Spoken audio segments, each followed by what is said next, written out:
অর্থাৎ হাইকোর্টের যে কড়া নির্দেশ, যারা চিহ্নিত অযোগ্য তাদের মধ্যে যদি কেউ আবেদন করে তা আজ থেকেই বাতিল বলে গণ্য হবে, অর্থাৎ সুপ্রিম কোর্টের নির্দেশ মেনে নিয়োগ প্রক্রিয়া করতে হবে। এই প্রসঙ্গে শুভেন্দু অধিকারী বিরোধী দলনেতা ঠিক কি বলেছেন শুনুন।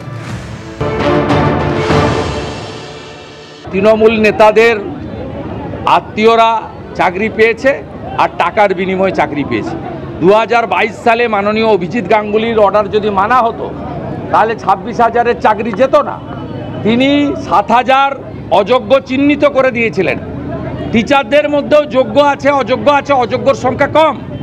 নন টিচিংয়ের মধ্যেও যে 4,000, 2,400 আছে যোগ্য, আমরা জানি 1,600 অযোগ্য।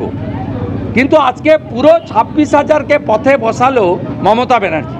সেদিন 22 সালে যদি অভিজিৎ গাঙ্গুলির জাজমেন্ট মেনে নিত তাহলে আজকে 19,000 যোগ্য শিক্ষক শিক্ষাকর্মী, যাদের পরিবার তৈরি হয়েছে, স্ত্রী আছে, বাচ্চা আছে, বৃদ্ধ বাবা মা আছে, তারা 10 বছর শিক্ষকতার পরেও তাদের গায়ে চুয়ারের স্ট্যাম্প লাগলো।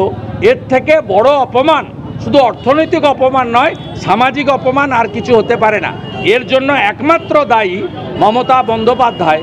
চাল আর কাঁকড় যদি আলাদা করা যেত তাহলে এই পরিস্থিতি তৈরি হতো না, প্যানেলটাই বাতিল হতো না। আর এবার আপনাদের সামনে রাখবো চাকরিহারা শিক্ষিকা পিয়ালি গড়াই। এই যে হাইকোর্টের কড়া নির্দেশ, তারপর কি বলছেন শুনুন। আজকে যেটা শুনলাম সেটাতে দেখলাম যে টেন্টেডরা একদমই বসতে পারছে না। সেটা কিন্তু আমাদের দাবিগুলোর মধ্যে 1 নম্বর দাবি কিন্তু ছিল যে তাদের টার্মিনেশন লেটার দিতে হবে এবং তাদের যে টাকা ফেরতের কথা বলা আছে সেটা বলা হবে। কিন্তু আমরা কোর্টরুমে গিয়ে একটা পুরো হতবাক হলাম যে ক্ষেত্রে এসএসসির যিনি আর কি উকিল ছিলেন তিনি বলছেন যে কেন টেন্টেডদের পরীক্ষায় বসতে দেওয়া হবে না।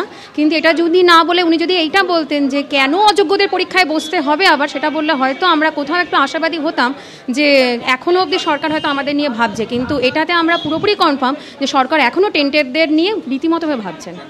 তারা চাকরি করেছে, তাদের চাকরিটা চলে গেছে, রীতিমতো তারা টাকা দিয়ে চাকরিটা পেয়েছে, আবার এখন তাদেরকে টাকাটা ফেরত দিতে বলা হচ্ছে। তো অতএব তারা টাকা দিয়ে চাকরি পেয়েছে, আবার টাকা ফেরত দিতে বলা হচ্ছে। তো সেই ক্ষেত্রে তাদের কাছে হিউজ একটা অ্যামাউন্ট, দুদিক দিয়ে তারা লস হয়েছে। তো এই ক্ষেত্রে সরকারের হয়তো কোথাও একটা ভীতি তারা পাচ্ছে যে যদি কারোর নাম যদি প্রকাশ্যে চলে আসে যে কাদের কাছে টাকা দেওয়া হয়েছে বা কোন কোন মন্ত্রী এর সাথে জড়িত, সেই জন্য তাদেরকে বাঁচানোর চেষ্টা কিন্তু আপ্রাণ আজও করা হচ্ছে।